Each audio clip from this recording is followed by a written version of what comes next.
I will start in like 5 minutes.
I'll just wait a couple more minutes and then start.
Okay, I'll start sharing my slides now.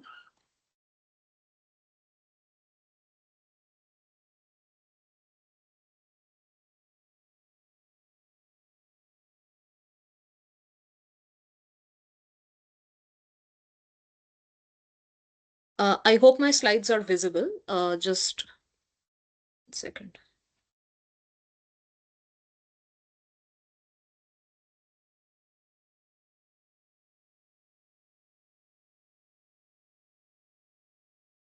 Yeah, I hope my slides are visible. So the way these sessions will work is that first I will go through a summary of whatever Sir has taught in the lectures of week one.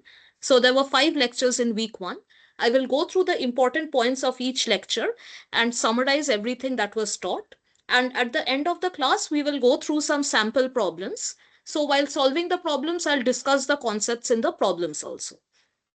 You can stop me anytime to ask your doubts. So I'll start the class. And also the class is being recorded. Both the recording and the slides will be shared with you. The link will be provided. So you can access that also. Okay. So I'll start now. So this course basically focuses on structural biology. That is how the biological molecules are built. Now, as you know, So there are many things which are correlated. In biology, you have a certain sequence, whether it is a sequence of amino acids in proteins or it is a sequence of nucleotides in DNA, RNA. But it is the sequence that determines the structure. So, and depending on the structure, the function is carried out. So, a certain protein which has a particular structure will bind with the ligand that can fit into that protein cavity, and it will lead to some biological function in the body. So, the sequence, structure, and function are all correlated. So, as you can see, I've written here, and the molecular functions of proteins are largely dependent on their 3D structures. So, in the next class, actually, we'll be focusing more on proteins. This is more like an introductory class. So, in this class, it will just be the basics. And as I was saying, the structure depends on this linear sequence of amino acids. Now, where does evolution come in? Basically, evolution occurs through a process called natural selection. That also we will discuss in this class. A small example is given here. So suppose you have a plant which has chlorophyll. You know, chlorophyll helps to capture the energy of sunlight in photosynthesis. So a plant that has, just 1 second, I think okay. Yeah, so the plant that has chlorophyll will be more likely to survive compared to the plant which has less chlorophyll. So depending on the function, suppose the function we are thinking of right now is the function that chlorophyll carries out, which is converting the energy of sunlight into glucose. So a plant that has a functional protein which can do that will be more likely to survive and reproduce compared to a plant where the protein is malfunctioning. So depending on the natural selection or survival of the fittest, the evolution will selectively allow only those protein sequences to survive which are carrying out the function properly. So the function is what is determining the evolution. So all these are linked in the cycle of life. From the sequence of amino acid, you have the three-dimensional structure. The three-dimensional structure determines the function. And if the protein is functioning properly, only then it will be allowed to go forward in the other generations. Otherwise, due to survival of the fittest, the malfunctioning proteins will be deleted out. So, in order to study all these biological macromolecules, throughout history, different instruments have been used for visualization.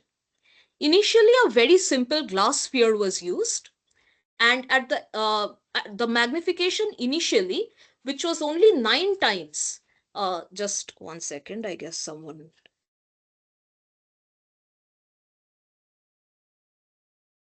So the magnification has greatly improved, which was only 9 times in case of the 16th century. It was improved to up to 270 times in case of 17th century. And as sorry, someone is not muted. I'll just mute. Can you mute yourself or I'll mute you? Thank you. Yeah. So as the times have gone by, greater and greater magnification instruments have been used to study the biological macromolecules in more details. The earliest microscopes had a problem of chromatic aberration. So what this chromatic aberration was is that, you know, white light consists of 7 colors, and chromatic aberration is a problem in the lens which causes the white light to split up. And so suppose you have an image on one side of the lens and you're trying to magnify it by looking at it through the lens. But because the white light is splitting up, the image will also appear blurred. So it is not able to focus all the colors at the same point. And so the resolution will also be lowered because it is not able to focus the light at one point. So this problem in earlier microscopes was called chromatic aberration. So how was this minimized? Basically, instead of using only one material for the lens, the lens was made up of two different kinds of materials, crown glass and flint glass. So these two different materials have different ranges of like refractive indexes and everything, and they formed what is called a achromatic doublet. Somehow, due to the different refractive index, we are not going into the physics of all these. You just need to know the surface level of this. That due to the different refractive index of the two lenses, suppose one of them is splitting up the light, one of them is causing them to merge again. So the combination of the lenses is reducing the chromatic aberration. You can see where there was chromatic aberration, the separation was a lot, and here it is much reduced. But this was also not perfect. It was just a way of minimizing this aberration, so the resolution was increased. So here the basic principle of the light microscope is shown. What happens is that light, so suppose you have a source of light here, it can either be from an internal or external light source, and it passes through a hole in the microscope which can be varied. So suppose you have a sample which needs to be illuminated more, then you can increase the hole size to control the amount of light reaching the specimen, or you can decrease the hole size. So the light first encounters a condenser lens which focuses the light on the specimen. The specimen is kept in a slide which is at 90 degrees to the path of light. So you can see this is the path of light and this is the specimen. After passing through the specimen, the light goes through an objective lens which magnifies the uh, image. So suppose a specimen here is shown by a tiny dot, but after going through the objective lens, it is magnified depending on the power of the microscope. Nowadays, you even have microscopes which can magnify something up to 500 or more times. So, as it passes through this barrel of the mic, so your eye is kept here. As the light passes through this barrel, going through the objective lens, the image is magnified. And finally, the light reaches your eye and it sends impulses to the brain, which interprets the image. So this was the basic principle of a light microscope, but this also had a like limit of magnification. You cannot see again. So you cannot see atoms and molecules with a microscope because the wavelength of light is just not enough to allow that. Uh, the atoms or molecules, they are seen by other methods which we will discuss in the coming classes. Like I'll go through a very brief introduction to the methods in this class, like NMR or cryo-electron microscopy or X-ray crystallography. But those are specialized techniques in order to view the atoms and molecules. Using a normal light microscope, the maximum you can see are the organelles, but you cannot go beyond that. So now I will discuss some of the principles that and theories that Sir discussed in the first class. One was Darwin's theory of natural selection. So basically what the theory states is that resources are limited in nature. So the organisms with traits that favor the survival and reproduction will leave more offspring than those organisms which have traits which are unfavorable. So gradually over the generation, the favorable traits will increase and the organisms with the unfavorable traits will die out. And this natural selection can cause the population slowly to become So the natural selection can cause the population slowly to become more and more adapted and well suited to the environment, because over time only those traits which can survive in that environment will carry forward onto the next generation. So here a example is shown. So basically in this study what had happened is a population of mice had moved to a new area where the rock was very dark. And due to genetic variations in the mice, some mice were dark and some were light colored. Now, the light colored mice were more visible on the dark rock to the predatory birds like eagles And so only the light colored mice would get eaten compared to the black colored mice. So only the dark mice would reach the age of reproduction and leave behind offspring. And gradually, as more and more generations went on, the population of light colored mice died out, and eventually there was only the dark colored mice remaining because they had a higher chance of leaving behind offspring compared to the light colored mice.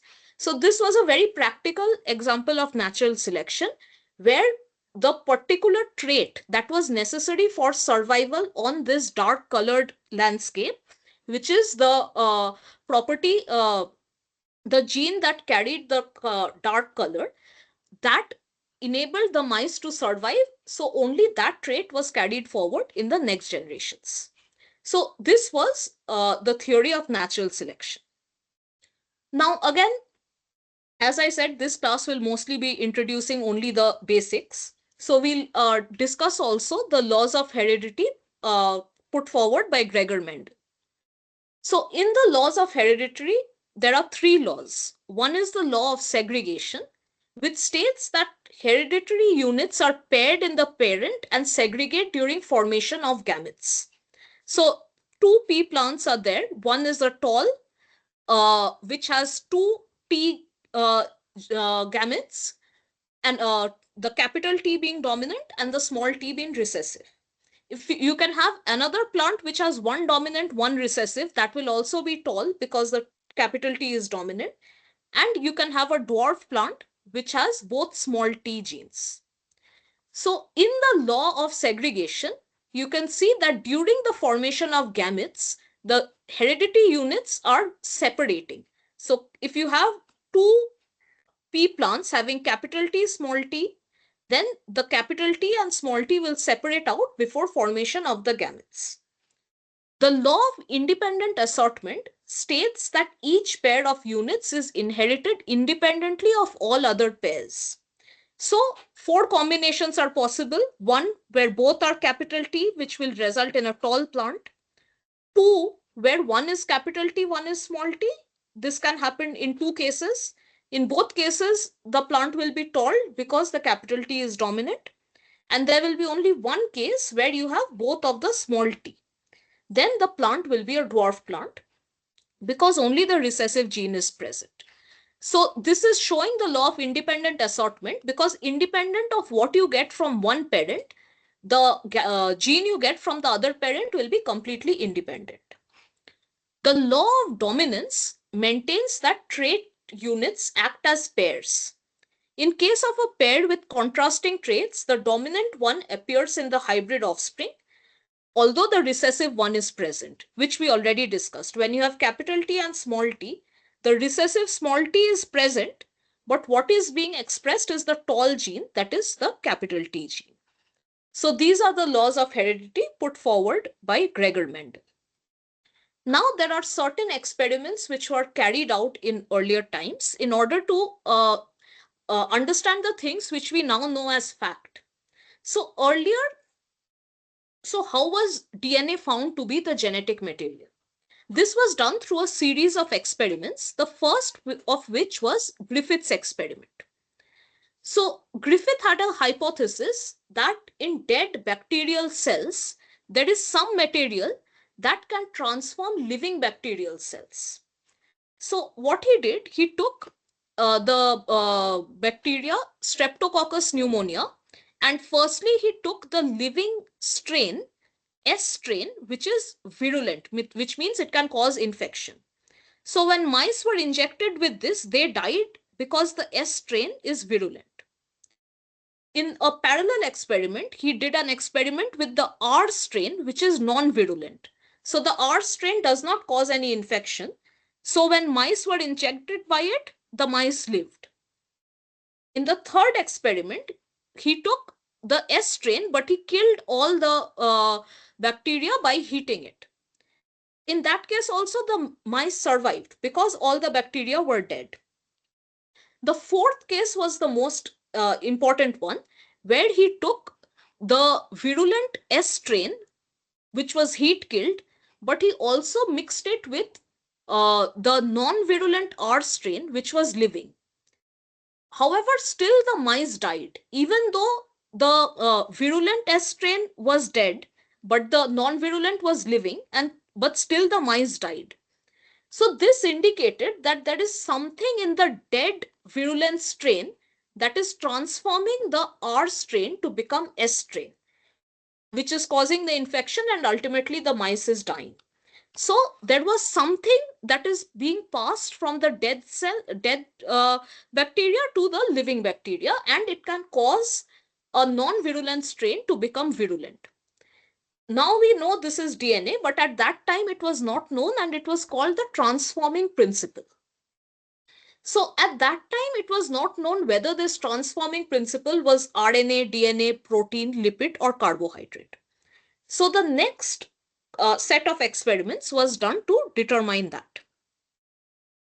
In the next experiment, which was done by Avery, MacLeod, and McCarty, they had a hypothesis that the genetic material can either be protein or nucleic acid, in which you have DNA or RNA. So first they took the virulent S strain and they killed it by heating it. Then the lipids and sugars were removed, because in their hypothesis they thought that it is only protein or nucleic acid. So the lipids and sugars were removed, and then this was divided into three parts. In one part, proteinase was added. So proteinase is an enzyme which degrades all the proteins. So because proteinase was added, there was no protein present in this section. In the other, RNase was added, which degraded RNA, so no RNA was present. And in the third, DNase was added, which degraded DNA, so no DNA was present. In these three sections, he added the R cells, which are non-virulent. In the first case, where there was no protein, new S cells appeared. So clearly, protein is eliminated, but still something is being transferred. So the transforming principle is not protein. Similarly, in the second cell also, when R cells were added, new S cells appeared. So this indicated that the transforming principle was not RNA also. But in the third case, where the DNA was eliminated by adding DNase and R cells was added, no new S cells appeared. That means whatever was causing, there was something transferring from the dead S cell to the living R cell. But when you remove the DNA, that transforming does not happen.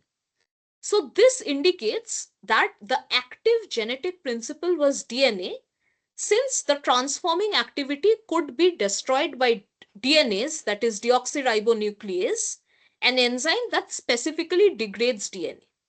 So since removing DNA is preventing the transformation, they came to the conclusion that DNA is the required genetic material of the cell. The third experiment in this series of experiments was called the Hershey-Chase experiment. So what Hershey and Chase did is that they inserted radioactive elements in bacteriophages by adding the radioactive isotopes in separate media and allowing the bacteria to grow in that media for 4 hours. So they carried out two sets of experiments. In one set, they radioactively labeled with 35S, that is sulfur, they only labeled this protein capsule. And in the other set, they used the radioactive element 32P, that is phosphorus, to label the DNA, which is shown in red here. So wherever it is radioactive, it is shown in red. So in the first case, the capsule is radioactive, so that is red. And here it is the DNA, so that is shown in red here. Then these bacteriophages were allowed to infect bacteria, and the progeny of the bacteriophages, progeny of these infected bacteria contained the radioactive isotopes in these structures. Finally, so this stage is called the infection stage. In the infection stage, what happens is that the bacteriophages attach to the bacteria and the DNA material goes inside the bacteria cell. In the next stage, that is called blending, what is done is that there is a blender where the system is agitated so that the bacteriophage can dislocate from the bacteria, and you can separate out this capsule and the infected bacteria. So that was the blending stage. So whatever DNA material has inserted in the infection stage remains inside the bacteria, and the bacteriophage protein coats just fall off. This is the blending stage. Then you have the final centrifugation stage, where the cells are purified out from the other supernatant material in order to isolate the cells. So what was seen is that in the first case, no radioactivity was detected inside the cell. Rather, radioactivity was detected only from the supernatant liquid which contained the bacteriophage capsules, and which is expected because uh, in this case only the protein capsule was labeled. And in the second case, the radioactivity was detected inside the cell. So this helped to confirm that the transforming principle, or the principle that is causing the infection from the virus to the bacteria, is DNA. Because it was in the second case where the DNA had been radiolabeled by 32 phosphorus, that so the DNA of the bacteriophage had been radiolabeled, but after infection, blending, and centrifugation, the radioactive isotopes were found inside the bacteria. So clearly, it is the DNA that is the transforming principle that is causing the infection from the bacteriophage to the bacteria. So through these three series of experiments, it was confirmed that DNA is the genetic material.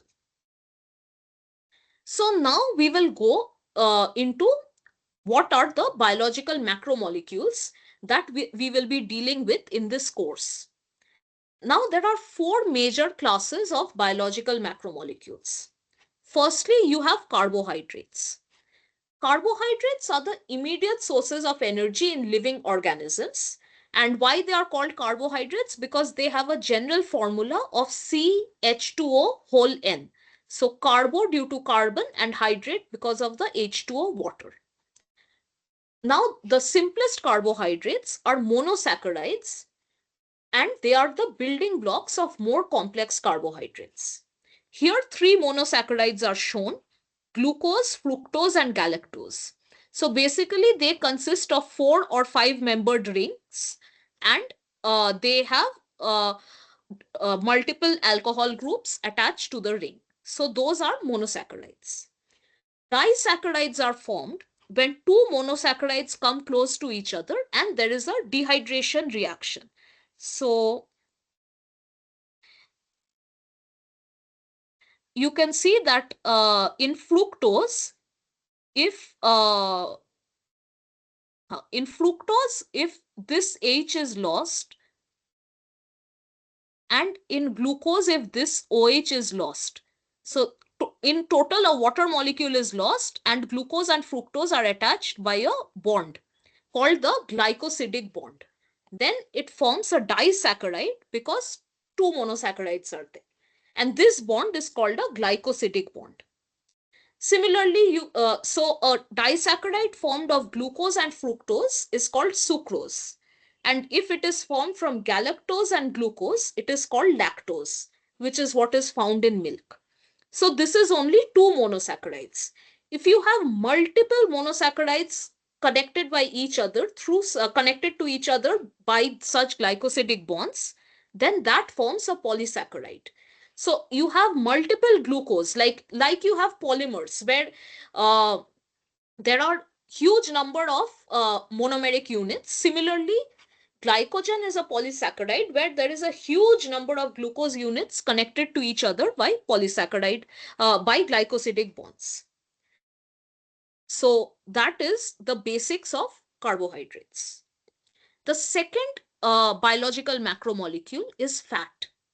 Now, fat is composed of two units. One is glycerol, which is 3 carbons and 3 alcohol groups. This molecule is a glycerol. And you have fatty acid, which basically has a carboxylic acid group, COOH, and a long alkyl chain. Now, when three fatty acid molecules condense to the 3OH of glycerol. So in glycerol, suppose the H of glycerol and the OH of this carboxylic acid is removed and a ester bond is formed. This COO ester bond is formed. That will be a monoglyceride. If the same thing happens so three fatty acids come and attach to the 3OH groups of glycerol, you will have a triglyceride. And so the bond in carbohydrates was called the glycosidic bond. In the fat molecules, these are the ester bonds. So this together forms a triglyceride, which is a which falls under the category of the fat biological macromolecules. This can be of two types. So the fatty acids can be of two types. The long alkyl chain can be completely saturated, which is called a saturated fatty acid, or there can be an unsaturation, that is a double bond, which will cause the chain to be bent, or there will be a kink in the chain, and that is called the unsaturated fatty acid. There is another class of fats called phospholipids. So one is the triglyceride where one second. Yeah. So one is the triglyceride where three fatty acid chains are connected to a glycerol. Another is a phospholipid where two fatty acid chains are connected, and in the third OH of the glycerol, a phosphate group is connected. So this molecule has a hydrophilic head because the phosphate group is charged, and it has a hydrophobic tail because it is a long alkyl chain. So this kind of molecule is a phospholipid where you have two fatty acids and a phosphate group connected to glycerol. Another kind of fat are steroid molecules, which are characterized by a carbon skeleton consisting of four fused rings. You can see here there are four rings A, B, C, D. So these kind of molecules are another kind of lipids which are called steroids. So this is the second kind of biological macromolecule which falls under lipids or fats. Then you have the nucleic acids. Now, the two main classes of nucleic acids are the deoxyribonucleic acid DNA and the ribonucleic acid RNA. Nucleic acids are basically polynucleotides, that is, long chain-like molecules composed of a series of nearly identical building blocks called the nucleotides. Each nucleotide consists of a five-membered sugar, which is called a pentose sugar. It also has a phosphate group and a nitrogenous base. So this molecule is called a nitrogenous aromatic base. And there are four kinds of such bases. Adenine and guanine are formed of fused 6 and 5 membered rings. The structures are shown here. And cytosine and thymine are formed of a single 6-membered ring. So this entire unit is a nucleotide consisting of the nitrogenous base, the phosphate group, and the pentose sugar. So the thymine base, in RNA, everything is same except instead of thymine, you have uracil, which is shown here. And also this OH, this H is a OH in the RNA. So DNA is formed of multiple such nucleotides, and as you know, we'll talk about the complementarity of DNA and everything also. But this we are just going through the very basics, as I said in this class. So that is the basic building blocks of the nucleic acids. The fourth and final kind of biological macromolecule are the proteins. Now, the building block of protein is called an amino acid, where you have a molecule which has a amino or NH2 group and a carboxylic acid or COH group. And this carbon is called the alpha carbon, to which the both amino and carboxylic groups are connected. And the alpha carbon has a hydrogen and an R group. This R group can be of 20 different types, which leads to the 20 different amino acids. So we'll just quickly go through all the amino acids. So if the R is hydrogen, that is, you have two hydrogen, it is glycine. If the R is a CH3 group, then it is alanine. And these two fall under small amino acids because the R group is small. Then you have the nucleophilic amino acids. If the R is a CH2OH, it is serine. If the R is a CH2OH but with an additional 2-methyl group, then it is a threonine. And if the R group is CH2SH, that is cysteine. These three are the nucleophilic amino acids because the side chain has oxygen or sulfur, which you know has a lone pair, so it is nucleophilic. The next kind of amino acids are the hydrophobic amino acids, where the R group is simply a hydrocarbon chain. So you can see valine, there is a isopropyl group. In leucine, there is a isobutyl group. In isoleucine, there is a sec-butyl group. In methionine, there is a CH2CH2SCH3 group. So you can think that the S can also be nucleophilic, but actually what happens in methionine is that the hydrophobicity of the CH2 groups is greater. So overall, the character is hydrophobic. Then proline is a very special kind of amino acid because it is cyclic. So instead of the side chain extending away from the alpha carbon, in proline, sorry. So this is the alpha carbon in proline, beta, gamma, delta. So that is how the side chain is named. So in case of isoleucine, it will be alpha, beta, gamma, and then there are two deltas, delta 1, delta 2. So you can see that in other amino acids, the side chain extends away from the alpha carbon, but in proline, it kind of rounds back and forms a cyclic side chain. So these are the hydrophobic amino acids because the side chains mostly consist of hydrophobic alkyl groups. Then the next class of the amino acids are the aromatic amino acids, in which there are three kinds. You can have a CH2PHR group, which forms a phenylalanine. Then if you have a OH at the para position of phenylalanine, that becomes a tyrosine. And if you have a CH2 connected to an indole group, that becomes tryptophan. So because they have aromatic groups, they are called the aromatic amino acids, and these can participate in pi-pi stacking interactions. So if you have, suppose this is alpha helix. So suppose you have a aromatic group like this, and another aromatic group like this, they can stack between each other and form a pi-pi stacking interaction.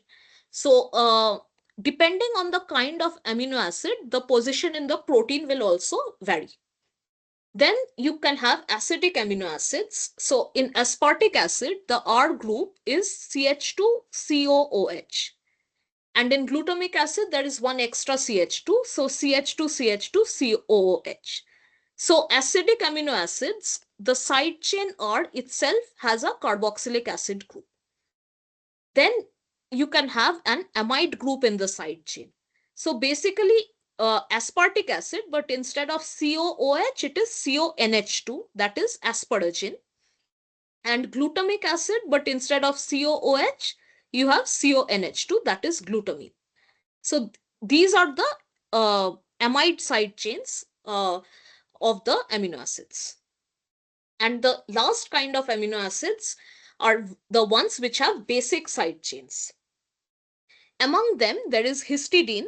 You can see here the histidine is protonated. So because nitrogen has a lone pair, it can donate the lone pair to a proton and act as a base.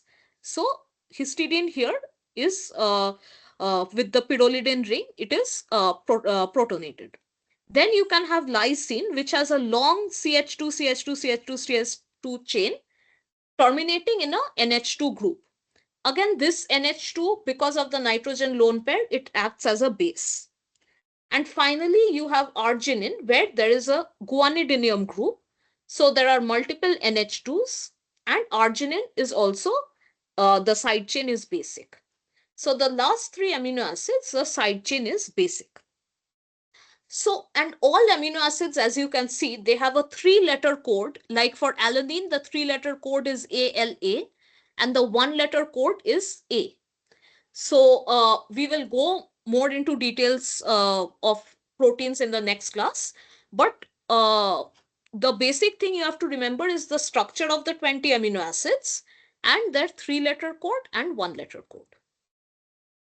So these are all about the 4 kinds of biological macromolecules: the carbohydrates, the lipids, the nucleic acids, and the proteins. Now we'll look at some other principles. So there is something called the 3 secrets of covalent bonds, where the 3C stands for chirality, configuration, and conformation. So we will look at each of these terms. Firstly, chirality is a property of the molecule that makes the molecule and its mirror image non-superimposable. So imagine you have a molecule A, carbon connected to 4 groups, and you're taking the mirror image of this object, of this molecule, that is B. Now A and B, they are different. How do we know that they are different? Let us rotate A along this direction so that the red substituent comes in the same position as B. But you can see A and B are not superimposing, because the red is superimposing, black is superimposing, but the position of the green and blue are changed. So A and B, they are mirror image and they are non-superimposable. So they are said to be chiral to each other. That is the first C. The second C is configuration, where basically configuration means the spatial arrangement of atoms in a molecule, and changing the configuration requires bond to be broken. So imagine A and B. The only way you can convert A into B is you break these 2 bonds. You break this bond, and then connect the green over here and the blue over here. So the only way A and B can be interconverted is if bonds are broken. So A and B are said to have different configuration. The third C is conformation, where conformation means spatial arrangement of atoms in a molecule that can be obtained by rotation of the atoms about a single bond. Now look at these 2 molecules. In one molecule, you have the CH3 and the CH3 parallel to each other. This is called eclipsing configuration, conformation. Now, if you rotate along this middle bond by 60 degree, this CH3 will come here. So it is now occupying this space. This hydrogen will go down and this will come up. So these 2 can be interconverted simply by rotating 60 degrees along this middle bond.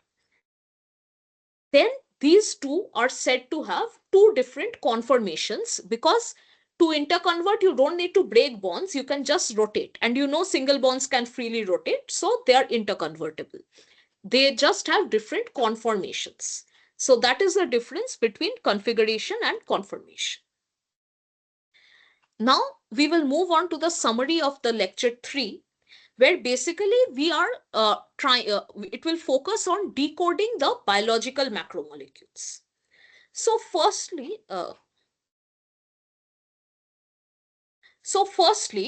in case of carbohydrates and lipids, the molecules are not template based. What does this mean?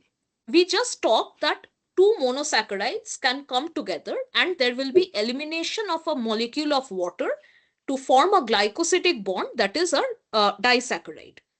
So free rotation is allowed because this is a single bond. We just saw that free rotation can result in different conformations. So due to free rotation, many different conformations can be adopted. So the structure prediction in carbohydrates is very difficult. That is one point. The second point is that different enzymes are required to cleave different kinds of glycosidic bond. So if you have a glycosidic bond between two glucose, one enzyme will be required. If it is a glycosidic bond between, say, glucose and fructose, a separate enzyme will be required. So in order to break the carbohydrate, many different kinds of enzymes are required. So the process of, so if you have a carbohydrate and someone asks you what are the different kinds of monosaccharides in the carbohydrate, that is very difficult to find out in case of carbohydrates. But in case of DNA, RNA, and protein, it is comparatively simpler because the synthesis is template based. So what this means is that if you know the sequence of DNA, so suppose this is DNA. If you know the sequence of DNA, the sequence of RNA can be predicted because DNA is converted to RNA through a process called transcription. And if you know the sequence of RNA, the sequence of the amino acid in the protein can be predicted because RNA is translated from RNA, you get the amino acid chain through a process called translation. So this is called a template based synthesis. That is what this template based word means is that from the DNA, the sequence of RNA and protein can be predicted.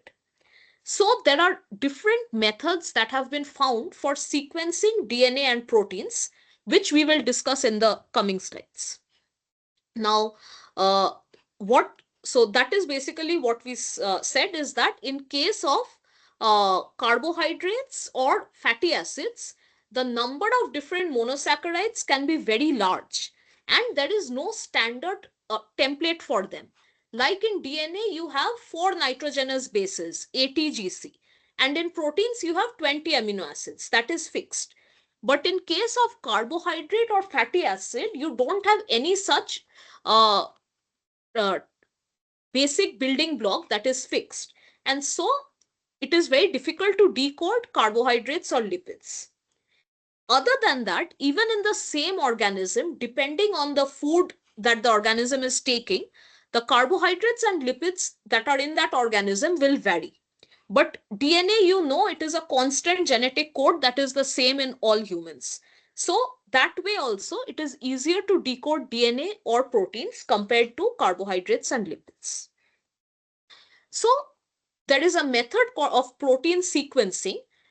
What protein sequencing means is that you have a polypeptide chain, and in order to find out what is the amino acid sequence in that chain, that is called sequencing. So there is a method of doing that called Edman degradation. In Edman degradation, what happens? You have the polypeptide chain and it is first reacted with phenyl isothiocyanate. What the phenyl isothiocyanate will do, first I'll discuss in just qualitative terms. So suppose you have a polypeptide DEFGH. So I think the slide is cutting off. So I'll just minimize the slide so that you can see the whole thing. So suppose you have a polypeptide DEFGH. So first, when Edman degradation is done, the H will be cleaved off. So you can see you will initially, let me just move this so that I can show. Yeah. Yeah. So initially you will get the whole polypeptide. Then H will be cut off. So you will only get DEFG.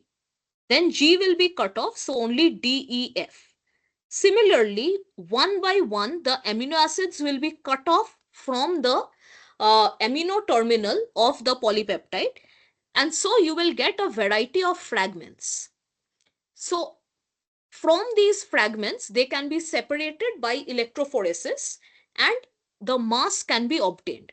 So each of these, so you have 5 fragments, and each of these fragments will give a different peak in the mass spectrometry.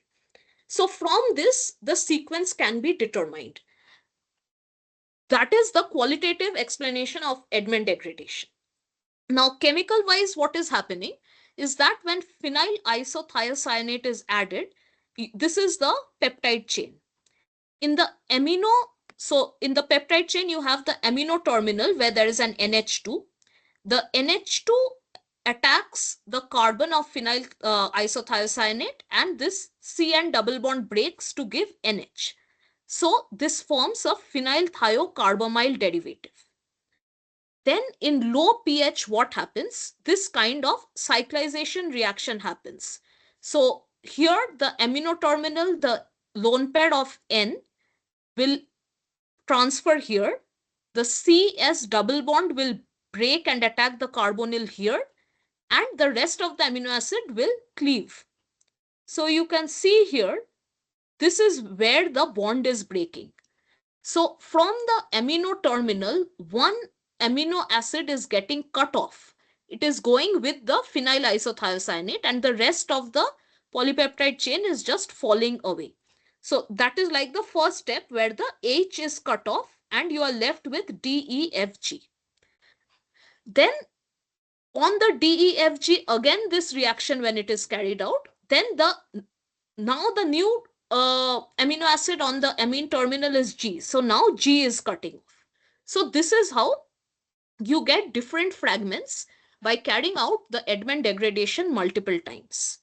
So you have one that is this derivative and another which is the shortened peptide. And gradually by what happens to the derivative is not that important. There is some rearrangement and all. The chemical reaction itself is not important, but what happens is that from the amino terminal, one amino acid is cut off. Then when the process is repeated again, the second amino acid is cut off, and so on. So you get multiple, so this method can be repeated for all the residues, and one amino acid at a time is separated. So you have a number of fragments, and using electrophoresis, the fragments can be separated, the mass can be obtained, and then by taking the difference in masses, the sequence of the polypeptide can be determined. This entire process is called Edman degradation. Okay, now, so we talked about sequencing of protein. Now, before sequencing of DNA, we will talk about why it is easy to sequence DNA, is that there is something in DNA that is complementary. So we saw a few slides earlier that DNA is a polymer of 4 nucleotides, A, T, G, and C, joined through a backbone of alternating phosphate and pentose sugar residues. So this is the backbone formed of sugar, phosphate, and so on.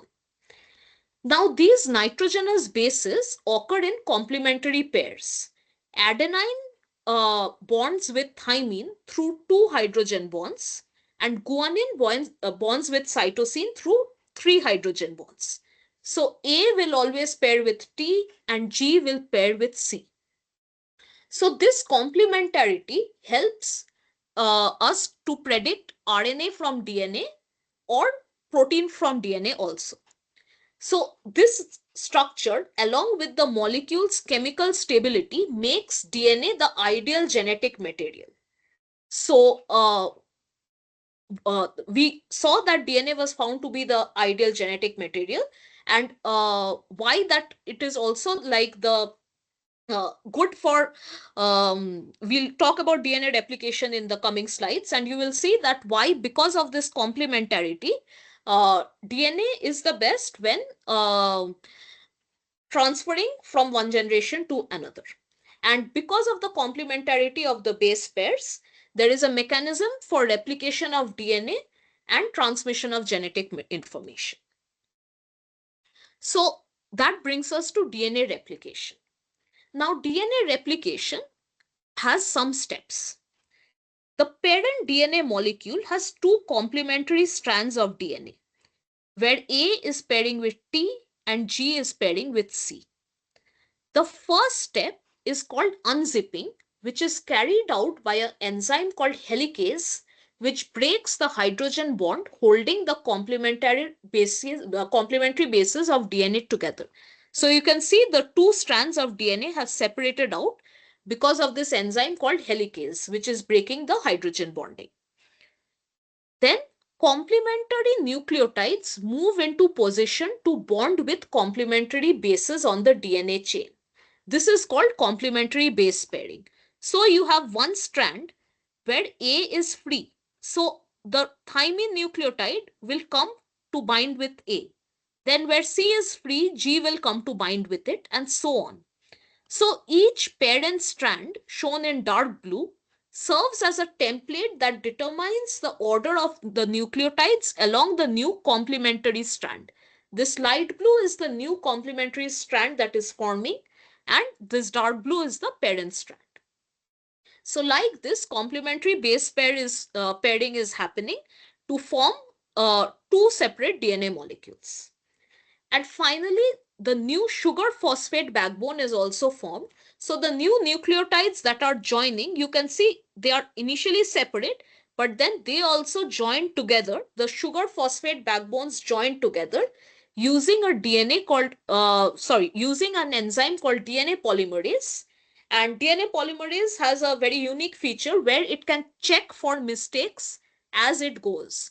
So you can see here, initially there is unwinding or unzipping, and you have two parent strands, and each of the parent strands uh, uh, forms a new DNA strand. Now, as this DNA polymerase is doing this, you can see the molecule DNA polymerase is shown here. It will also check whether there has been any mistakes in the formation of the DNA. So there is a kind of check happening while this replication is going on.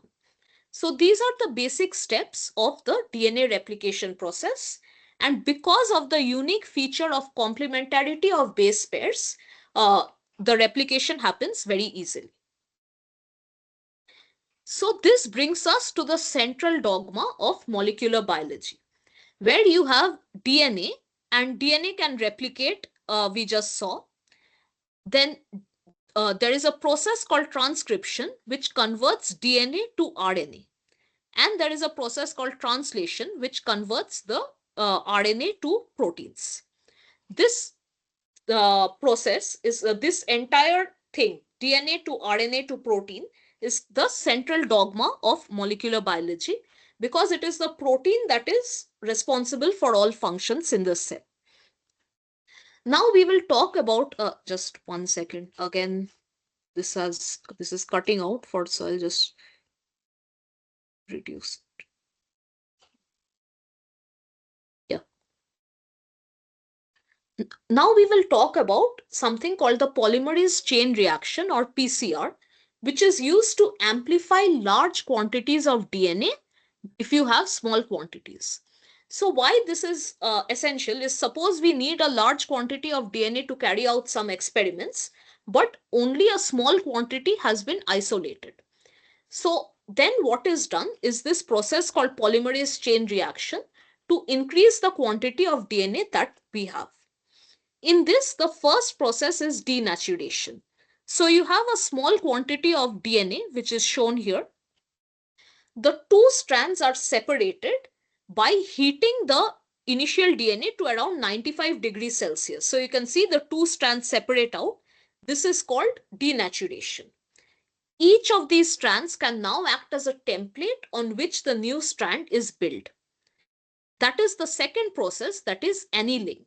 So from 95 degrees Celsius, the temperature is reduced to around 55 degrees Celsius.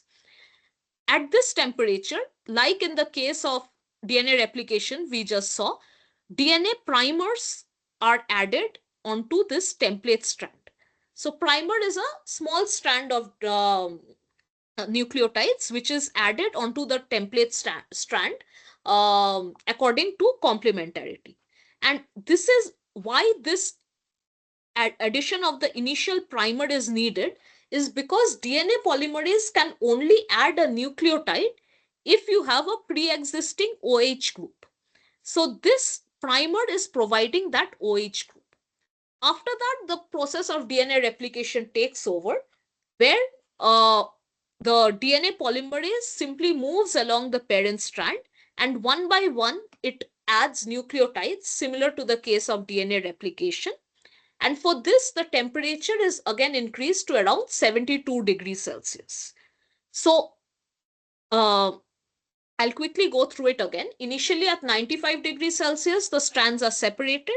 Then at 55 degrees Celsius, annealing happens, where a small primer is added to one end of the parent strand so that the DNA polymerase can begin to work. And finally, the temperature is again increased to around 72 degrees Celsius so that now DNA polymerase can begin to work, and one by one it can add the complementary nucleotides to form two completely new strands of DNA, which are identical to the parent strand. So this process, if it is carried out multiple times, so suppose you carry out this process n times, you will have 2 to the power n copies of the DNA. So you start with one copy and you end up with 2 to the power n copies of the DNA. So even if you have a very small quantity of DNA, it can be magnified to a large quantity using this polymerase chain reaction, or PCR. Now, so we talked about the protein sequencing technique, that is the Edman degradation. So now we will talk about DNA sequencing technique. This technique is called Sanger sequencing, and it is the process of determining the nucleic acid sequence, that is the order of nucleotides in DNA. So here what is done is the DNA of interest is used as a template for a special kind of PCR called chain termination PCR. In chain termination PCR, so the initial step is the same as the PCR we saw, which was the denaturation, where the DNA is separated into two strands. So you have one strand of DNA shown here. Now, this is a special kind of PCR called chain termination PCR. Here, along with the normal deoxyribonucleotides, certain things are used which are called dideoxyribonucleotides, or DDNTP. You can see here it is shown. You have a normal deoxyribonucleotide where it can, you can see there is a OH here, and if OH is there, we just saw that if OH is there, DNA polymerase can add another nucleotide, and it can keep extending the chain. But in dideoxyribonucleotide, or DDNTP, there is no OH here. So the moment a DDNTP is added onto the strand, the strand extension will stop. So when DNA polymerase incorporates a DDNTP at random, the extension of the strand stops, and what results is that you have multiple DNA sequences of different lengths. So you will have one sequence which has been completely replicated, another which has been cut off at one point, another which has been cut off at another point. So millions of billions of copies of the DNA sequence of interest terminated at random lengths wherever this DDNTP has been added. So in the so once that step is done, the next step, the chain terminated oligonucleotides are separated by size via gel electrophoresis. So in gel electrophoresis, what happens is large fragments move slowly, so they will remain on top, while small fragments will move fast, and they will be carried forward. So you will have different strands of different lengths of oligonucleotides separated out by gel electrophoresis. And finally, it is passed, there is a laser excitation, and the sequence is detected on the sequencing machine. So it is, you can imagine it, the basic principle to be same as Edman degradation, because in Edman degradation also the first thing was the polypeptide was broken up into different fragments, fragments of different lengths, and the mass of each fragment was detected, and then it was pieced together to find out what was the original sequence. In Sanger sequencing also the principle is the same. From the parent oligonuclear DNA you have multiple copies of the parent DNA, but they are cut off at different lengths by incorporation of the DDNTP, which is not allowing the chain elongation. And then these multiple DNA sequences of different lengths are separated by gel electrophoresis and then detected by laser excitation and detection. So the principle is the same, but in case of protein, it is the Edman degradation, and in case of DNA, it is the Sanger sequencing. There is a more sophisticated method of sequencing that happens now called next generation sequencing, or NGS. Here, what happens is first, the nucleic acid is extracted and isolated, and the yield and purity is maximized. Then there is library preparation. In library preparation, what happens is that there is fragmentation of the samples to yield a pool of appropriately sized targets. So you have the entire DNA sequence. This is broken up into different fragments. You can see two fragments are shown here. And then special adapters are added at both ends. So you can see two fragments of the original black DNA shown here, and there are certain special fragments added at the ends called adapters. What are these adapters? They are artificial pieces of DNA introduced prior to sequencing to ensure that the DNA fragment being sequenced attaches to the sequencing flow cell. So basically you have a instrument called the sequencing flow cell, which will read the DNA sequence. But you have to assure that the DNA sequence is read from beginning to end. What if the instrument suddenly starts reading from the middle and it only reads to end? Then it will give a false data. So to ensure that the DNA sequence is read from beginning to end, these extra sections are added at the two ends called the adapters, which basically let the instrument know that here the DNA is beginning and here it is ending. So when it enters the sequencing cell, the entire DNA can be read. So that is what happens after this library preparation, is that sequencing happens. So the DNA fragments have been amplified and the library has been made. Then the library is loaded into the sequencer, which reads or detects the nucleotides one by one. So the sequencer will basically suppose suppose there are many different, so it will take each member of the library and it will tell what is the nucleotide sequence. So this is happening for multiple members of the library. After that, bioinformatics is basically data analysis, where these fragments are pieced together to find out what was the original sequence. It is like solving a jigsaw puzzle where you put the different pieces together and see the full picture. So in bioinformatics, the high processing compute, there are several programs now, there are several softwares which can basically piece these DNA fragments together and predict what was the original sequence. So this process is called next generation sequencing, or NGS.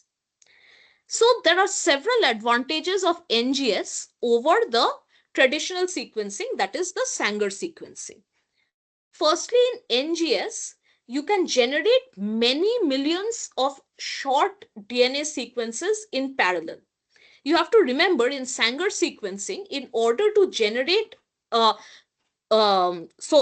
different fragments of the DNA was generated, but this took a long time, because in order to generate the different fragments, one by one the dntp was added, and when the ddntp was randomly added, a fragment was formed.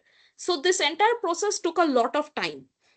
But in this case, because they are fragmented and a library is formed by PCR, and the library itself consists of billions of copies of the DNA, the entire process is sped up much more. So the nucleotides don't have to be added one by one. The entire DNA can simply be fragmented at different places to form the library, and all the fragments can be just put into the sequencing cell to find the sequence. So the speed is also greatly increased in NGS compared to Sanger sequencing. Additionally, the cost is low because in NGS, you have to get different deoxyribonucleotides, different DDNTPs, and then one by one they have to be added by the polymerase chain reaction. For that, you have to purchase the DNA polymerase enzyme. So a lot of costs come into play. While in NGS, because you're simply fragmenting the DNA and then analyzing the fragments, the cost is reduced. And finally, in Sanger sequencing, gel electrophoresis was needed to separate the fragments. But in NGS, you don't need to separate the fragments because the sequencing flow cell that is there, it can just read each fragment by the fluorescence output. They don't need to be separated. The cell itself will be able to read each fragment separately. So overall, all these are advantages of the next generation sequencing compared to the traditional Sanger sequencing. So now that things have come this far, that DNA has been found as the genetic material, and also methods have been found for sequencing the DNA, there was the development of a project called the Human Genome Project, or HGP. This project was an international research effort to determine the sequence of the human genome and find all the genes that it contains. There were several aims. First was find the entire human genome of 3 billion base pairs. Then to create a map of the human genome. So what gene is resulting in what function is and what gene is causing diseases, to identify all of that. And to understand the function of the genes and make the information available for all researchers, and to further develop tools for processing and analyzing data. So these were different objectives of the Human Genome Project. So because of the advances in gene sequencing like NGS, we now know the sequences of many genes. And because we know the gene sequence, we know the protein sequence also.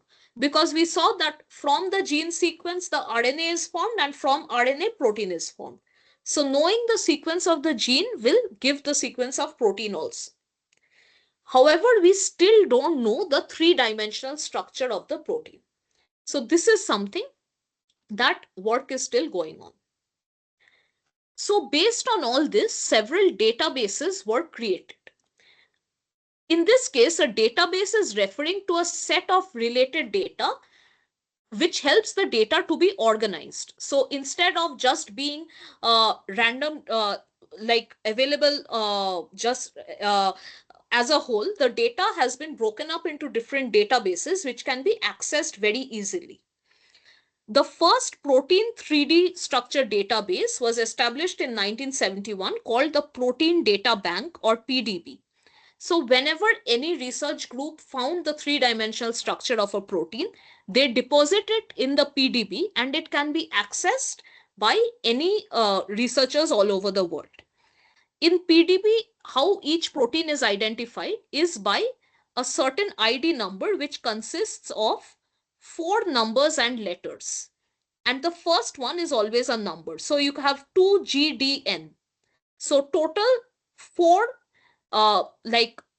there are total 4 digits here, a combination of numbers and letters, but the rule is that the first one is always a number. So 2GDN first is a number, 4RX2 first is a number, and the other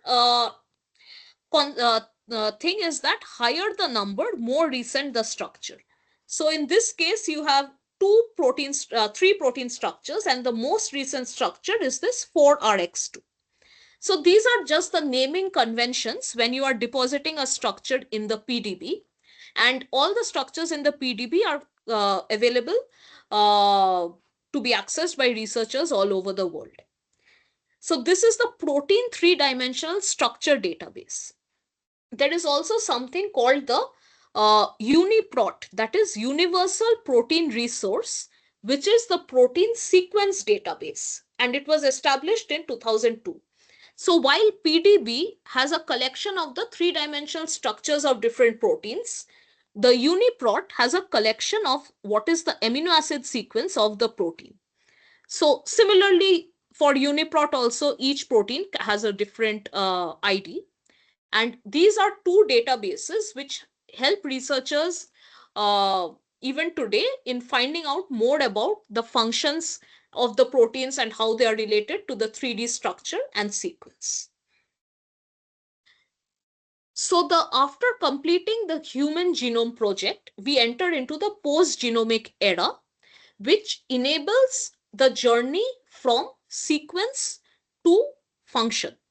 So as I said, we have the DNA sequence, which after transcription and translation results in a protein amino acid sequence. And these sequences are deposited in the UniProt. Now, after this, so you have the primary sequence of the amino acid. On folding, the three-dimensional structure is formed, and because of the 3D structure, there is a function. You remember we started this class by discussing the relation between structure, sequence, and function. So the post-genomic era is understanding the function from the sequence. So there were several challenges in that, is that you can see here the growth of protein databases. So just one second, this also.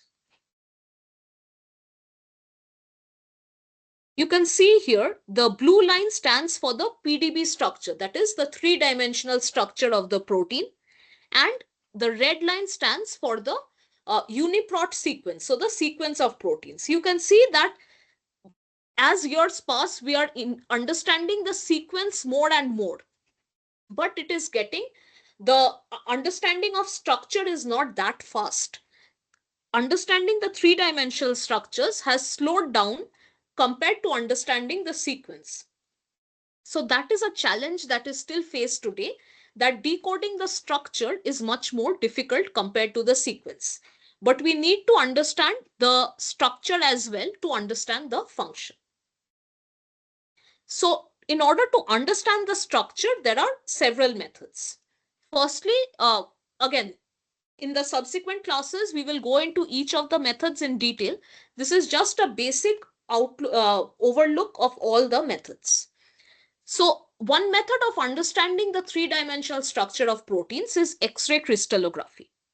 Here, a crystal structure of the protein is taken. This is a very difficult process because achieving a perfect crystal structure is necessary for analysis, and if there is any defect in the structure, then it cannot be used. Then X-rays are passed through the crystal to obtain a diffraction pattern. Here an example of a diffraction pattern is shown. We'll look into all this in detail later. I'm just going through the basics. So when the X-ray is passing through the crystal, wherever the X-ray is absorbed by the atom in the crystal, there are dark spots. And these spots together form a pattern called the diffraction pattern. The density of the spots varies with the amount of interference between the diffracted electrons. So suppose you have a large density of electrons in one place, then you will have a large density of the spots also. So the spots represent the electron density. Then using this diffraction pattern, an electron density map is created, where you can find out where electrons are concentrated, where there are less electrons, so which regions are electronegative, which are electropositive, and so on. And finally, from the electron density map, fitting is done to find the atomic model, that is the three-dimensional structure.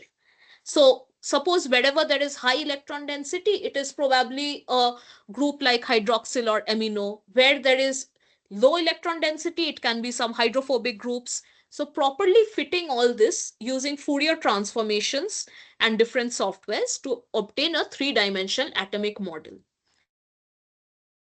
Then this process can be repeated multiple times to refine the structure further and further. So this is one way of determining the 3D structure of proteins, that is X-ray crystallography. The second method is nuclear magnetic resonance, or NMR. In NMR, usually we use nuclei that are NMR active. The most common are 1H or 13C, but sometimes 15N or 31P are also used. So what NMR can do is that it can differentiate between atoms in different chemical environments in an external magnetic field and identify distances of nearby atoms. So suppose you have a carbon which is attached to an electronegative group like chlorine, and you have a hydrogen, and you have a carbon attached to, say, just two hydrogens.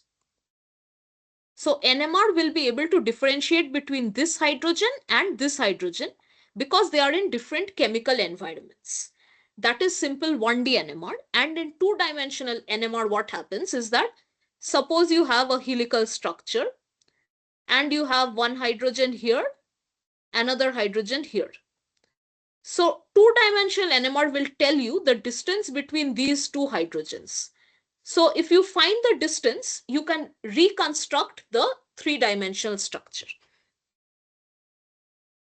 So all these molecules tumble very fast. So if you have a small molecule, it will tumble fast and you will get, so small molecules will tumble fast and you will get sharp, well-resolved peaks. But if you have a large molecule like a protein, it will tumble very slowly and you will get kind of a broad peak like this. This can be, the resolution of this peak can be increased by increasing the magnetic field of the instrument. So you can see here the different, from 2D NMR, we'll go into the details later, but you can find intra and intermolecular distances, and using these distances, the three-dimensional structure can be reconstructed. Now the problem is that for NMR, a high concentration of protein is required. And so the protein must be available at a high concentration, which is often difficult because proteins are not that much soluble. And also, if there is a high concentration, there's a tendency for proteins to aggregate. So that is one problem with NMR, that there is a restriction in molecular weight. Because as molecular weight increases, the tumbling becomes slow and the resolution decreases. So these are some of the problems with NMR. The most recent method is the cryo-electron microscopy, or cryo-EM. Again, I will just go through the basic steps of cryo-EM. In first case is that the sample that you're analyzing must be highly pure for cryo-EM. Then the sample is made to undergo a process called plunge freeze, in which the specimen is freezed in such a way that it doesn't freeze dry. So instantaneous freezing is done so that water crystals cannot form. Because if water crystals form, the structure will be affected. And you want the original structure that is present in the cell. So instantaneous freezing is done, and a small amount of the specimen in solution is, so how this instantaneous freezing is done is that a small amount of the specimen in solution is applied to a transition electron microscope grid. So the grid looks like this. It is applied to the grid and the excess liquid is removed with blotting paper. Then this grid is plunged into liquid ethane to wet the specimen and freeze it. This will instantaneously freeze the sample in the orientation that it, in its native orientation. Then this frozen specimen is transferred to a specialized stem holder in order to maintain the liquid nitrogen temperature. So the temperature has to be maintained low enough. So there is a special holder for it. And also, in order to avoid any contamination, there is a special workstation for this cryo-EM. After it is transferred to the microscope, imaging is done. Basically, firstly, it is focused and then the imaging is done. And this gives you enough resolution that you can actually visualize different water molecules, ions, and ligand structures in 3D. So you will have images from different 2D angles, and all these 2D projections are put together in order to analyze and reconstruct the 3D structure. So here also there is a lot of software work involved, which will take the different 2D projections and put them together to find the 3D structure.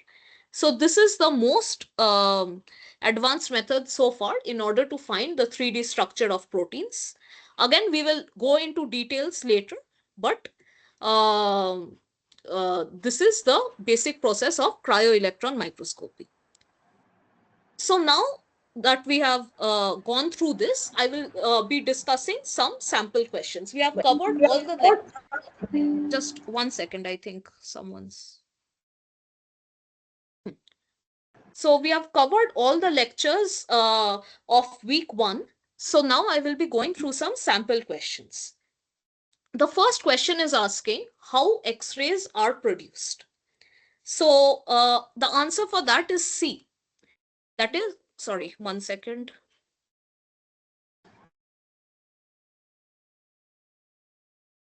My screen is frozen, 1 second. Yeah, so how X-rays are produced, the answer for that is C. So as I said, I will discuss the question and I'll discuss the concept. So in X-rays, what happened is that you have this tungsten filament which is heated up, and when it is heated up, there is emission of electrons through a process called thermionic emission. And you have an anode which is positively charged. So electrons are negatively charged, they will be attracted towards the anode, and while they are going like they are accelerating towards the anode, they will have an energy. The moment they hit the anode, this energy, 99% of it is converted into heat and around 1% is converted to X-ray.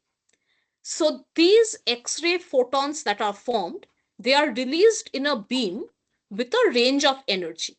This is the basic process by which X-rays are formed. If we look at the atomic levels, then you know that in an atom you have the nucleus and you have different electronic shells like the K shell, L shell, and so on.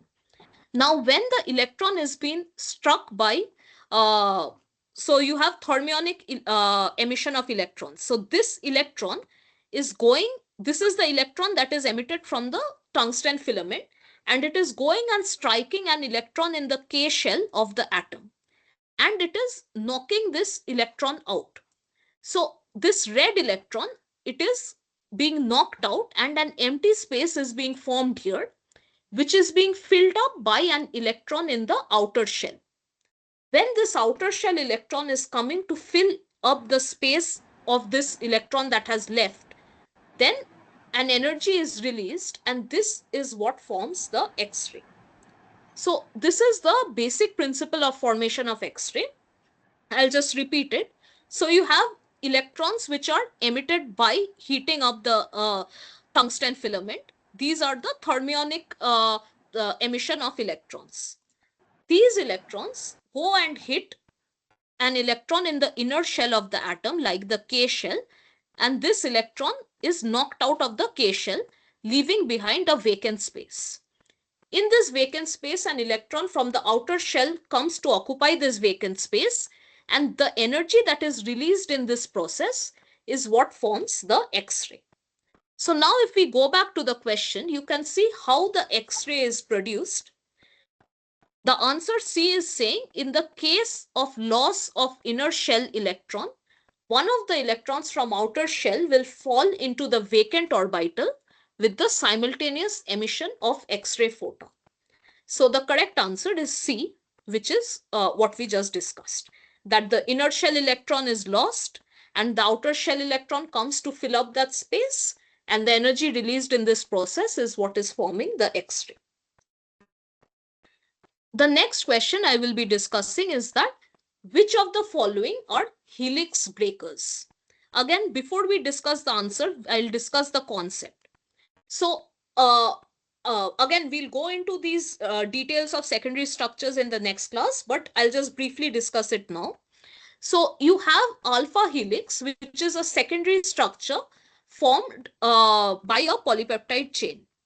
In the alpha helix, you have different, so you can see this is a, from NH to CO, this is one amino acid. Again, from CO to NH, this, so different amino acids come together to form this helical structure. And the characteristic of the alpha helix is that there is hydrogen bonding. So NH2, so this is CO, this is NH. You know, O will have a delta minus charge, H will have a delta plus charge, and there will be hydrogen bonding between these two, forming the alpha helix.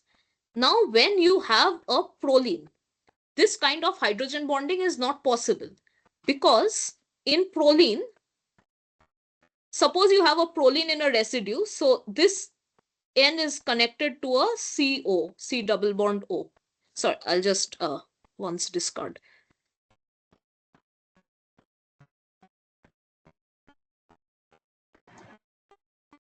Yes, so in proline, this hydrogen will go and a peptide bond will be formed with a CO, but there is no other hydrogen available.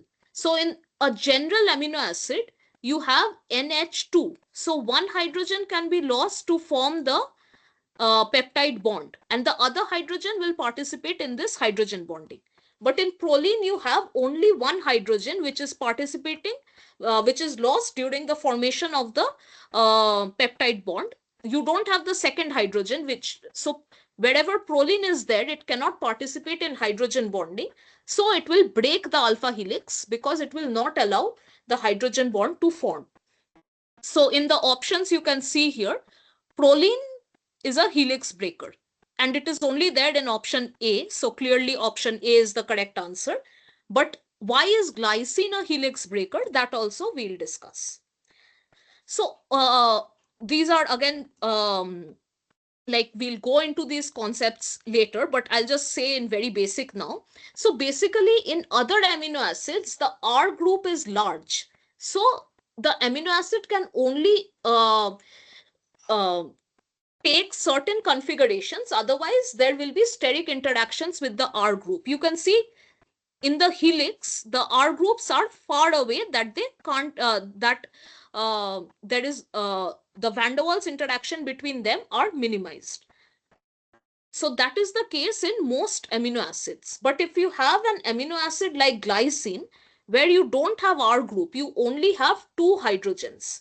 So glycine, there is no steric interactions, and so glycine can orient itself, can adopt a number of orientations. Because of the lack of steric interactions in glycine, it can adopt a number of orientations, and so whenever, for helix, you can see the amino acids need to be in a very particular orientation in order to form the helix.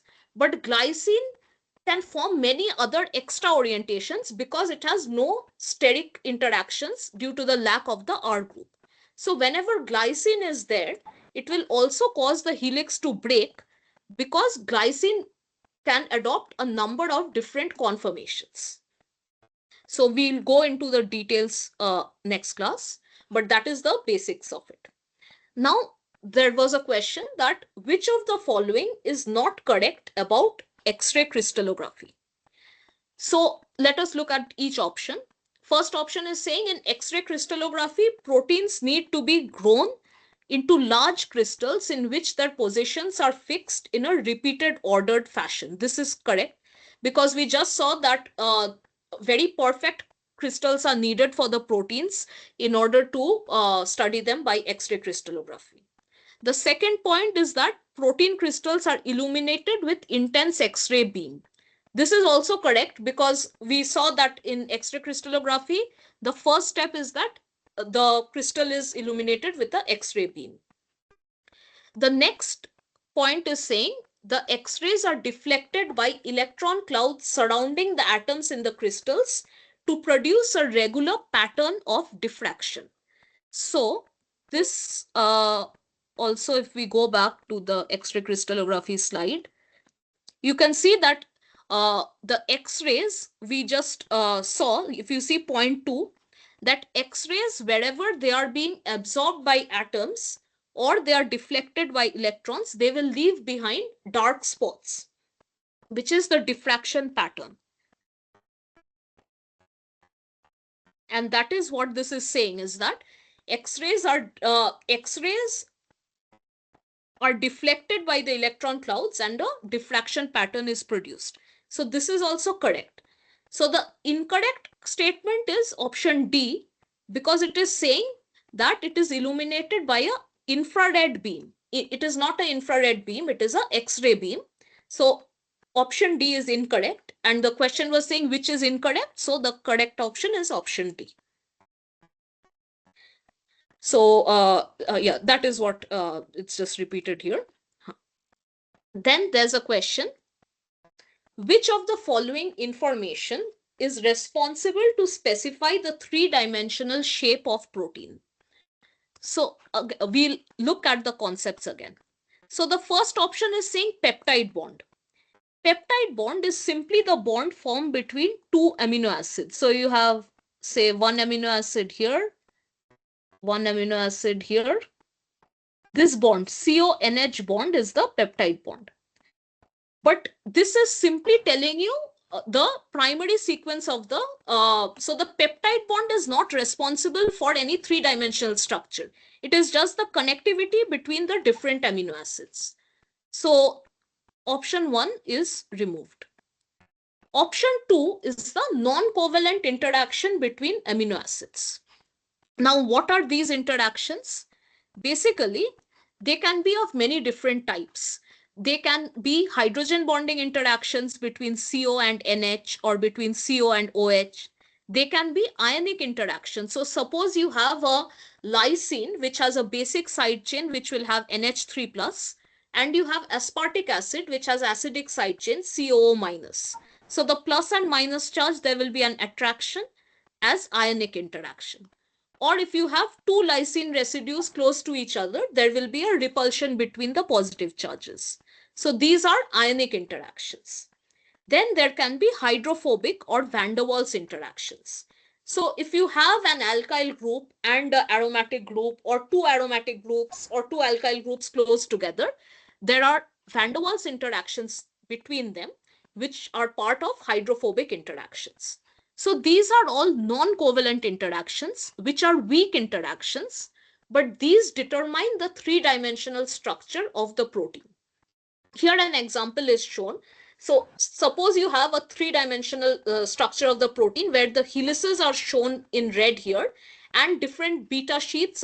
We'll discuss what beta sheets are in the next class, but different of beta sheets are shown by these arrows. So you can see that there are non-covalent interactions holding the tertiary structure together. Here there is a hydrogen bond between OH and this carbonyl O.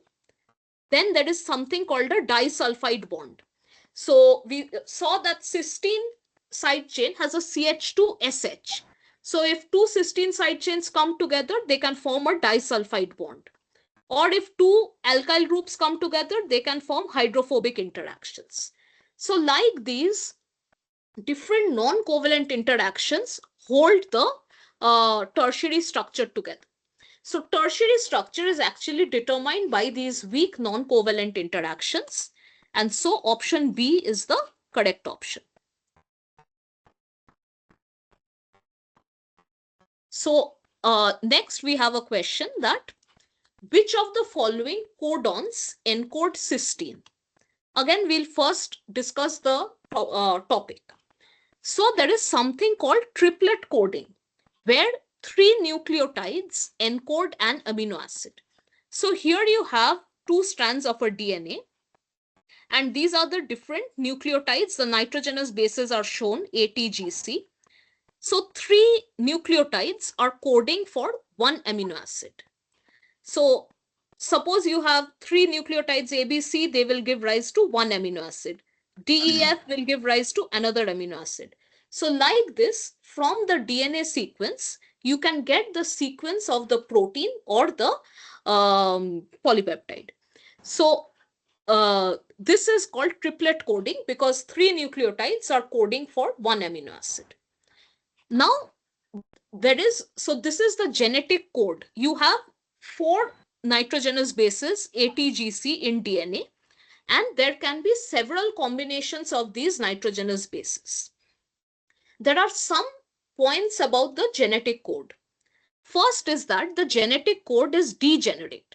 What this means is that different triplets can code for the same amino acid. You can see phenylalanine is coded by TTT and also by TTC. So it is degenerate. That is, different triplets are coding for the same amino acid, that is phenylalanine. Some amino acids are coded by more than one codon, which is what we saw. Because there are 64 possible triplets and only 20 amino acids. So genetic code must be degenerate. Otherwise, how will 64 possible triplets code for only 20 amino acids? So for most of the amino acids, you can see there is more than one triplet code or codon. The question was about cysteine.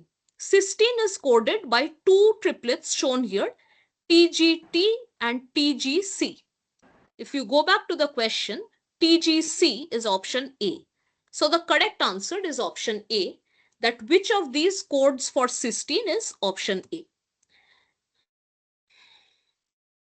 We'll look at the next question that is asking that among the following, which one is the visualization tool used for viewing the three-dimensional structure of a protein? So in this case, the option is B, that is PyMol.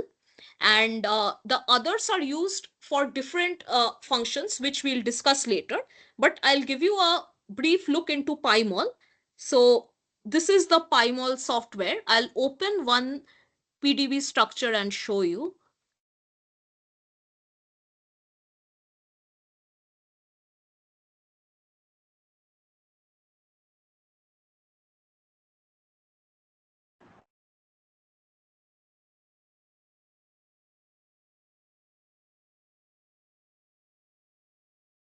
So this is the PDB structure of myoglobin. So when you open it in this software, you can see the three-dimensional structure. There are multiple alpha helices.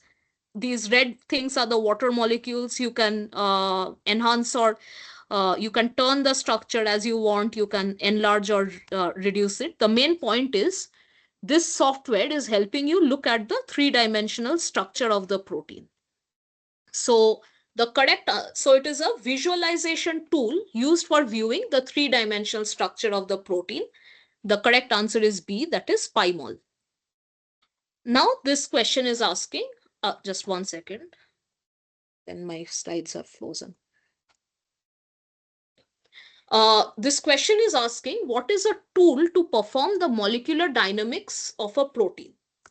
So what is the molecular dynamics is that a molecular dynamics simulation of a protein works by computationally calculating the forces acting on each atom within the protein molecule over time. So suppose you have a polypeptide. We are considering an extended structure. Then this molecular dynamics simulation, what it will do is it will predict what are the different tertiary structures this polypeptide can adopt over time. So at one time, it can form a helix. Another time, it can form just a turn like this. So by varying the time of the simulation and the conditions of the simulation, different structures can be generated. So molecular dynamics simulation is basically allowing researchers to observe how the protein structure is changing and moving dynamically. So it is simulating the behavior of the protein at the atomic level by using a force field to describe the interaction between the atoms. This idea will give insights into the protein's function. So suppose when the protein is folded into a helix, it is having a specific function, but the other forms it has no function. So then it will give an idea that which is the uh, structure that is responsible for the function. It will also give an idea about the different conformational changes and the different interactions with other molecules. So molecular dynamics simulation is basically run on a computer in order to predict what are the different structures the protein can adopt over time as the protein moves. So the tool to perform this is computer simulation, which is option A. The next question is asking which was the first protein to have its structure determined by X-ray crystallography. The answer for this is myoglobin, and we'll just look slightly into myoglobin. So it was determined that the myoglobin is consistent of several helices, and the configuration of the helices is right-handed. There are helical segments separated by irregular regions. This was the first structure that was determined, and it was the first protein structure to be placed in the Protein Data Bank PDB in 1971. And we saw that the PDB code consists of 3 digits, of which the first has to be a number, and the smaller the number, the earlier it is entered. So the initial myoglobin structure of 2 angstrom resolution was the PDB code of that structure. After that, several myoglobin structures have been added of better resolution and from different organisms, but this was the first protein structure to be deposited in the PDB. So the answer is B, that is myoglobin. Next, the question is asking, lactose is an example of what? We know that lactose is a disaccharide formed of galactose and glucose. So you have one galactose monosaccharide, another glucose monosaccharide.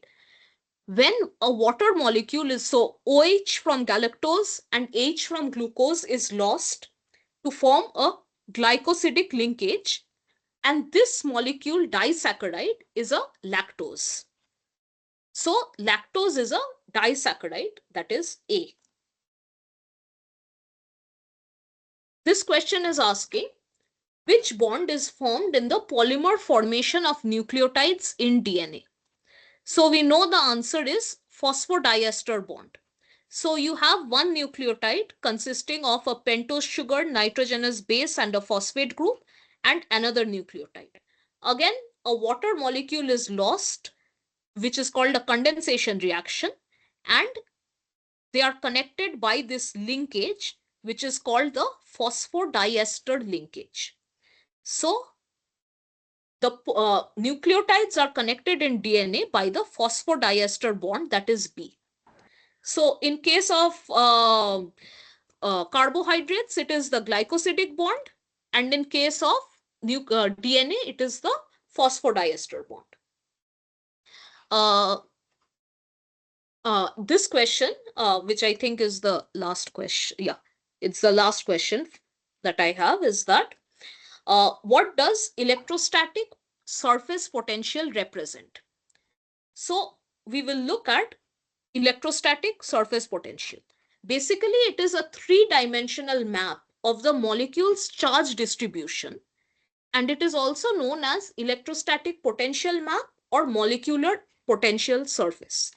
What this means, suppose you have a molecule HF. F is more electronegative, so the electron will be drawn towards F, which will have a delta minus charge, and H will have a delta plus charge. Now, if a electrostatic surface potential is drawn for this molecule, Where the minus charge is concentrated, there will be red color, which corresponds to a buildup of negative charge. And where positive charge is there, there will be blue color, which corresponds to a buildup of positive charge. You can see this color scale where buildup of negative charge or high electron density is red and buildup of positive charge or low electron density is blue. Between that, any colors like yellow or green generally refers to uh, less charge or neutral molecules. So suppose you have a molecule like CH4. Now, carbon and hydrogen have very similar electronegativities. Carbon is slightly more electronegative than hydrogen. So there is a delta minus on carbon, but this accumulation of charge is very less. So you can see there is no red or blue here. It is only green and yellow, which represents a more neutral molecule, or you can say a more non-polar molecule. There is obviously slight positive and slight negative charges, but mostly the molecule does not have a dipole moment. Then you have the carbon dioxide molecule. Oxygen is much more electronegative than carbon, so the electron will be withdrawn towards oxygen. So at the two oxygen, the two ends of the molecule, there is high electron density, that is red color, and in between the carbon has low electron density, that is blue color. So like this, these are called electrostatic surface potential, and it is a three-dimensional map of the molecule's charge distribution. So if you look back, what does this electrostatic surface potential represent? It represents charged, uncharged surface distribution. That is point C. It is not point A, because point A is saying polar surface distribution. That means non-polar is not visible. But that is not true, because you can see non-polar surfaces also. And second is saying dipole moment, but dipole moment is a very mathematical quantity. So if you have two charges, plus and minus separated by distance d, dipole moment is a very mathematical quantity that depends on the magnitude of the charge, on the distance between them. So all that is not shown in the electrostatic potential map. It is just a map of what the different charges. So, and it has nothing to do with energy. So D is also wrong. So the answer is C, that is electrostatic surface potential represents charged, uncharged surface distribution. And finally, what is the use of this electrostatic surface potential is that it helps in computer-aided drug design. So suppose you know the electrostatic surface potential of a protein. So you will know that suppose a protein has a concentration of negative charge somewhere. So it will bind to a ligand that has positive charge. So knowing the electrostatic surface potential can help to predict that uh, which ligand the protein will bind to, and so optimum drugs can be designed by optimizing the electrostatic interactions between protein and ligand. It can also predict molecular behavior like protein folding and how the protein is moving, and finally can help to understand biological processes also. So biological processes consist of how molecules interact with each other, and that is based often on electrostatic interactions. So if you have an idea of the electrostatic interactions, that will help to understand the different biological processes at a deeper level also. So that is what this electrostatic potential map is used for. So I have basically gone through all the lectures of week 1. I've also gone through some sample questions, and this session has been recorded. So the recording will be uploaded and the slides will also be shared. And the next session will be on next Monday. And so before that, if anyone has any doubts, you can, I'll give you my email address. So you can contact me at my email address. And I'll begin the next session by clearing the doubts first. So this is my email address. if you have so in the next session I'll be discussing the lectures of week 3, week 2, and again I'll be discussing some sample problems. So if you have any doubts about today's week 1 lecture or week 2 lectures, you can send me at my email address, and or in solving the assignment problems, then you can send me at my email address, and I'll start the next class by discussing the doubts. So that's it from my side for today. If anyone has any doubts about today's class, you can ask me now. I'll just wait a couple of minutes to see if anyone has any doubts.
Okay, I don't think there are any doubts, so I'll end the class, and you can mail me if you, while going through this recording, or in the next week lectures, you can mail me if you have any doubts. Thank you. I'll stop recording.